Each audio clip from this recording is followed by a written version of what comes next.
100 rated chess, but if your piece, not pawn, can get behind the enemy piece, not pawn, it has to.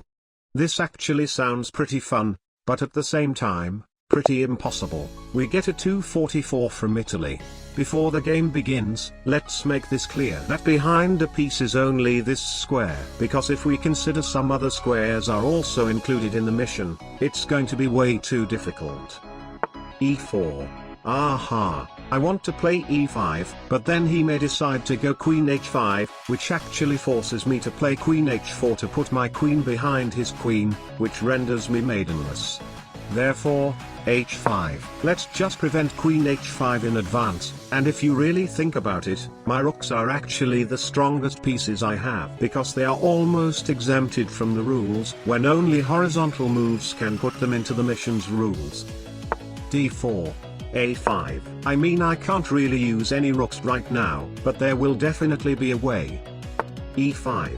Knight h6. Alright, that blunders a pawn to queen takes h5, but let's just hope that he'll take my knight with his bishop, which helps me develop my rook. That was very convenient. Queen d2. Very aggressive. Knight a6, how about one more time? Maybe not. e6, the idea is bishop b4 skewering his queen and his king. Bishop b5. Aha, now since I can put a piece behind his piece, bishop b4 is kinda forced. This guy is literally forcing me to win his woman. Bishop takes d7. That is a panic move. I'll take with queen. I mean, taking with bishop was obviously better, but I'll use my queen to checkmate him real fast before he can do some serious damage to my pieces. A desperado. I'll take with horsey. Oh, wait.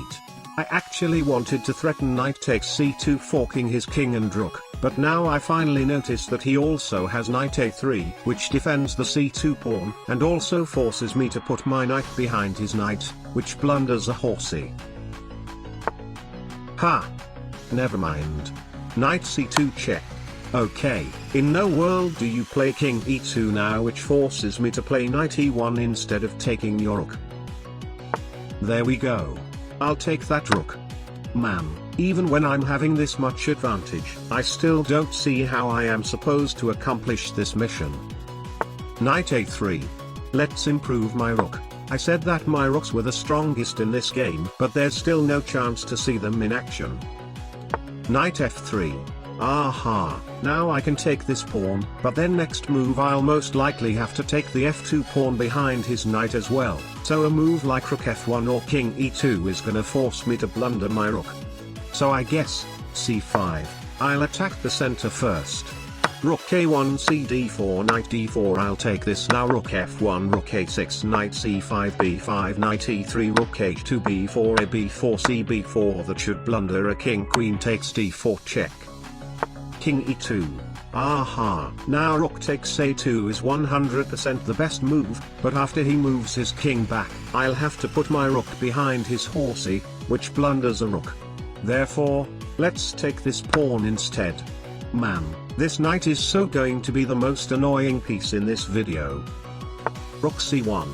Man, I totally don't see anything else. Let's just try our luck. By the way, I actually looked at the situation after the game, and found out that there was a great idea of rook a3 and rook takes e3 removing the knight from the game, but somehow that idea didn't come to me during the game. King e1. That blunders rook h1 checkmate in 1, but sadly, rook e2 check is forced. This is the first time I've ever been in such a frustrating situation like this.